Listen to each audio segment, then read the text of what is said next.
Hi guys, this is Desel and welcome to my vlog.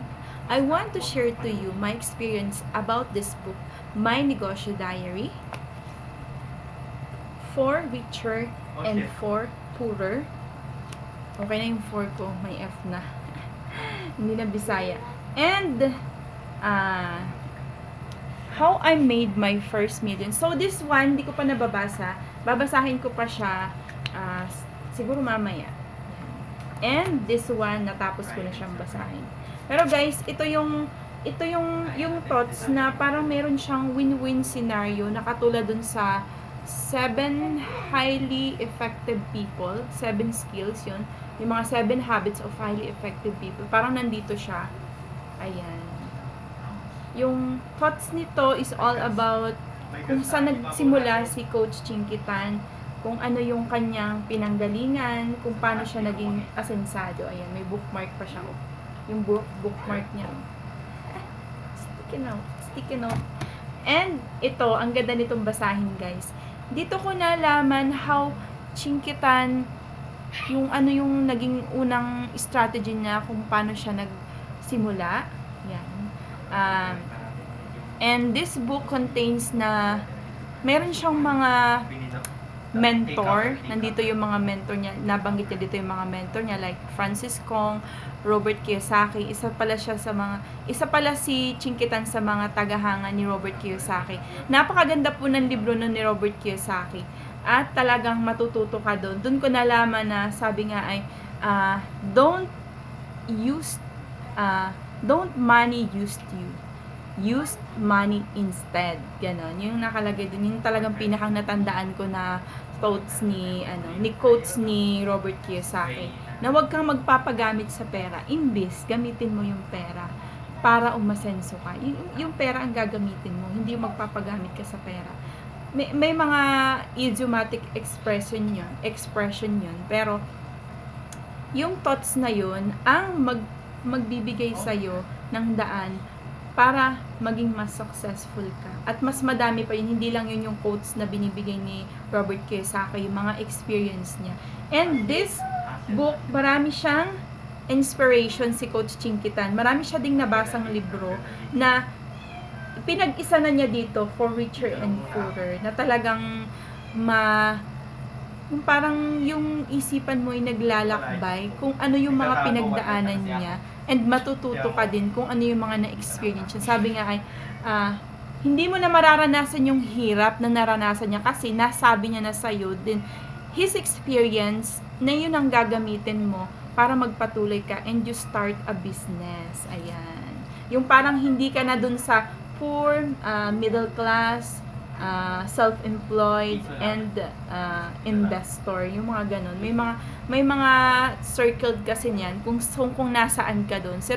So kung susumahin, parang nandun ako sa self-employed, nasa poor pa rin ako. Ayan. Kasi nagtatrabaho ka para magkapera, yun nasa self-employed ka yun. Eh yung investor, yung wala kang ginagawa pero nagkakapera ka and hindi mo na kailangang maghirap, yung ganun. May mga ganung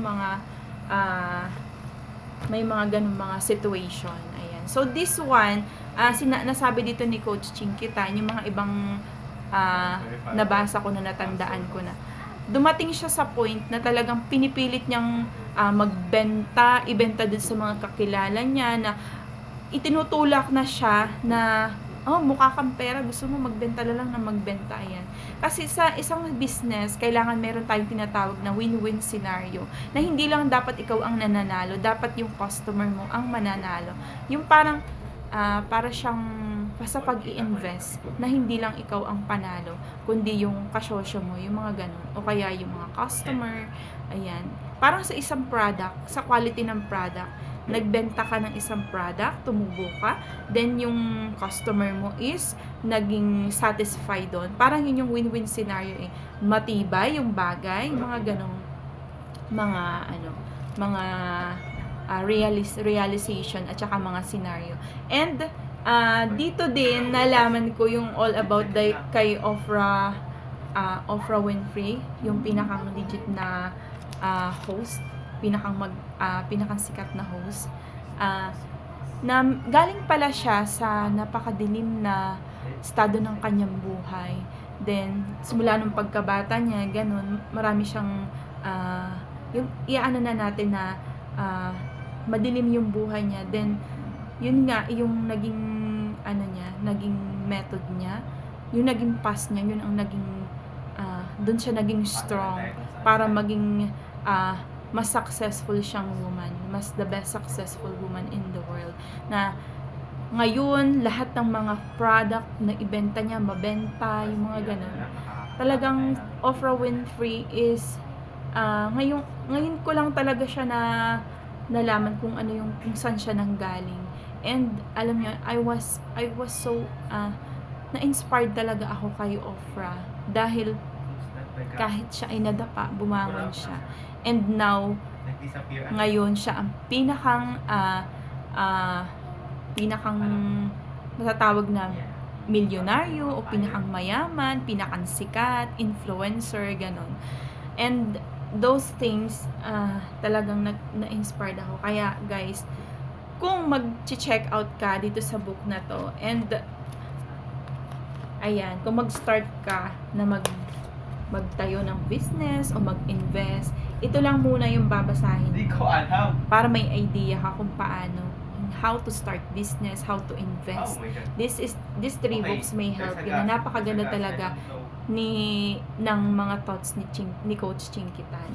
And this guys is available po sa aking TikTok shop, sa Yellow Basket ko guys. And sana po guys ay check out kayo or pakinggan nyo, i-share, mag-comment kayo kung ano pa yung mga thoughts and experience na gusto nyong malaman about this book. Ayan. So, sa totoo lang, this book is Tagalog. And this one, itong dalawang to, pure English siya, pero hindi naman siya masyadong malalim na English. Yung parang maiintindihan mo naman pag binasa mo siya. So, yan. Tinanong ko talaga kay Coach Chinkitan before I check out sa live niya na malalim po ba yung mga English nyo? No, hindi. Para siyang si Robert Kiyosaki, pag nagsulat siya ng, as an author, si Robert Kiyosaki ay, mabilis maintindihan yung English siya. Kasi may mga author kasi na mahirap maintindihan yung English kasi nga galing sila sa, sila ay mga, Englishero yan. Si Robert Kiyosaki and Coach Chinkitan is similar ng pag-i-English.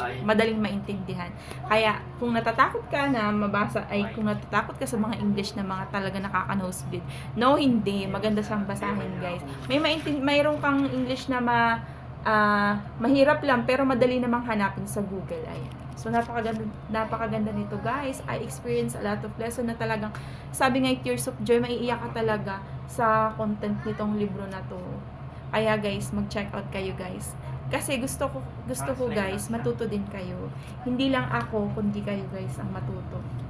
Kaya, I want to share to you what the experience na-experience ko dito about this book na talagang napakaganda, guys. Kaya, thank you kung nanood kayo ng aking vlog for today's video about this book. Natin yung And gas. sana ay ma-inspired kayo Nakita sa kasi lahat yung ng gunpowder mga dito. nasabi ko. And thank you.